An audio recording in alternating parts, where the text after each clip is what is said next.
When you lose a football game, I mean, it's always disappointing, but it seemed like some are more disappointing than others. Coming off a bye week, we were healthy, felt like we practiced well. We knew this opponent. Um, a lot of things were set up for us to play better than we did out there today or tonight.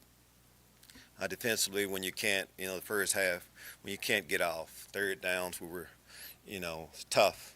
But it's a lot of times it's how you start the game. We have them in a favorable third and long situation, um, and we get that targeting penalty. That's too many times we've been called for that. Simple as that. Got to lower our target, but that got them momentum to keep that drive going.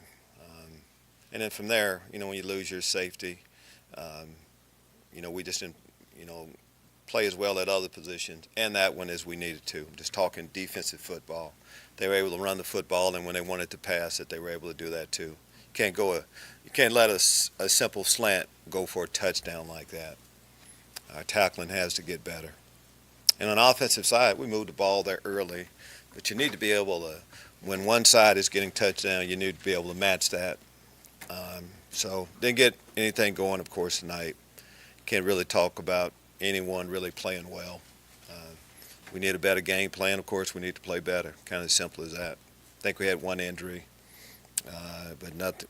That's about the only thing that you can see that you came out of this game okay with is not losing a lot of people. But we got to bounce back. We got to play better than that. I will be up. Take your questions. Lovie, I heard you say we're not a passing team. Getting down like you did you think of making the change to Jeff George to try and catch up? No, because I don't think we're out of it until the end. Yeah, get in the second half and get the ball back. We're down 2 scores. Wasn't a time there to really, you're always thinking about ways that you can win that game, but never really got to that point. This is a different scenario than when you decided to make that change in the South? I don't remember last week. I just know this game, this is what we decided. How frustrating is it when you have those first and goal situations and also just, what were the problems in punching in? All above. I mean, it's hard to pinpoint one thing right now. But when you get in a favorable situation like that, you need to be able to get in an end zone, yes. Whether it, a lot of times if it's passing, it's some type of breakdown maybe in the coverage or in the protection. We weren't this sharp as far as accuracy throwing the football tonight. It's kind of all of the above. What did you see from Reggie Corbin in his first game action? I saw a guy really trying hard, first action back. We had a few guys that got their first action tonight, and I guess you can say played about how you play sometimes the first time out. I'm talking Reggie Corbin, James Crawford. You expect a little bit more out of Crawford than we got tonight, but again, it's his first time back.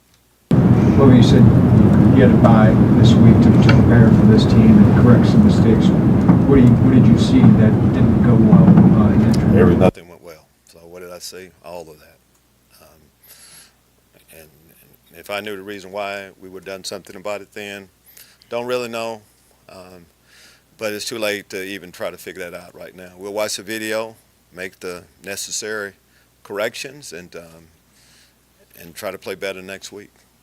To start at defensive tackle, what did you see from him? I saw the same type of play I saw from everybody else. Not good enough play. Again, I can't talk about anybody that played well at the top of my mind. Can't. Maybe after we watch the video, we'll see something that just didn't see right off. Yeah, but we don't know what that is right now. Your young guys continue to play well, even under their circumstances. But is it just a fact now, just them getting acclimated to Big Ten play? Well, I think. Well, I mean, we have a lot of young guys that are playing, but as a football team right now, we're not really playing well. So the young guys are part of that. But again, after it's 4 games now, you might as well just take that young. We have young players off. I mean, right now, everybody that's playing that we put out there, we're just not playing, not getting the job done. And it's not one position. Of course, when you're not getting the job done as a team, I mean, the head football, I'm looking at myself, and we have to change some things. It's kind of simple as that. And we have an extra day. We'll need that extra day to get ready for Iowa. Some third down and long, third down and medium type of plays. In the Coach McGee dialed up some running plays. Can you talk about the kind of conservative play calling on those third downs? We're calling plays we think going to get a first down. As simple as that. Conservative. You try to catch people off from time to time. Believe me, we're trying to get the first down. So if we call that, that's what we thought would work. It didn't tonight, so we'll go back and try to make it better next time. You switch up the offensive line group again. What went into that? And you had a lot of movement, obviously, on that. How's it affected? When we change up, this is, again, each week you look at who we have as a group, and then you pick the best guys that you think will give us the best chance of having success. When you add players that have been out, Jordan Fagan had been out, he's back, that's what you're going to go with. Same thing with James Crawford. Those guys are still, we thought, were our best option at that position, so that's why we put them in. Back to the targeting call, you said you could get that fixed by hitting lower. Some people say that it's human instinct to brace yourself for a hit. What's your overall philosophy regarding the way that penalty has been implemented? I think it's cut and dried on how they're calling it. You can't lead with your head. You can't hit in the neck and head area. We did that. Simple as that. When we say we think we can lower the target, we have to lower it. As simple as that. When you have the same guy doing it, that's not good. But, after a while, I think once you continue to see what it's doing to a football team, we have to do that or look for other options. These are just big plays that really, in this case, we had momentum in a favorable situation, and we get that. So as far as cleaning it up, we'll continue to talk about them lowering the target. Kendrick struggled with the kick returns. What was Which I knew. He struggled with the kicks. He didn't catch the ball well. I don't know what else I can tell you besides that tonight. He didn't. Normally he does. Normally he's pretty, he has pretty sure hands. But tonight, for whatever reason, he didn't do a good job with that. Did you see a discouraged team after the last two games? Well, we should be. After that, those last two, the way we played, we should all feel pretty bad, which we do. And everyone else, when you play that way, when you play good, you should really feel good. When you play bad, you should feel really bad until you get an opportunity to do something about it the next time. So think about us. We're disappointed right now. We all should be. But we get another opportunity next week. And all the things we're talking about we didn't do well, we're going to go to work immediately trying to fix those, and eventually we'll get them fixed, hopefully sooner than later. Putting more pressure on Tanner Lee in the second half. Were some things you did differently with the blitzes in the second half? We blitzed a little bit. We blitzed in the first half, I think if you look at the plays that aren't successful, there's something that, just not making a play here. First play, we overran. The leverage wasn't good. But we did get better pressure. Blitzed him a few more times, but we should have played better the first half.